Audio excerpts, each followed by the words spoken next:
Hi, today we're testing the Bentley Continental head unit out of Bentley Continental 2015 and up, I think up to 2019.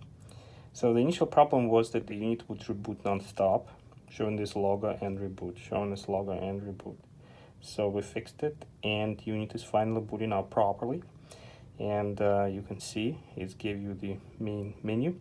Now it's asking for the PIN, which is also normal because we don't have the car. Once you install it in the car, it will not ask for the PIN. Okay, back to the unit. You can see this is the part number for the unit, and this is how the unit looks overall. I think there are a few other different part numbers, but as long as it looks the same, we should be able to fix this unit. If you're interested, you can send us a message or comment. We will be happy to respond and help you out if you have the same problem. It seems like the problem is pretty common because it's not the first time we see this problem, but we were not able to fix it before.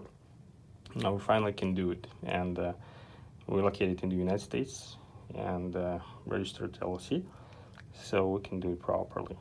Okay, thank you.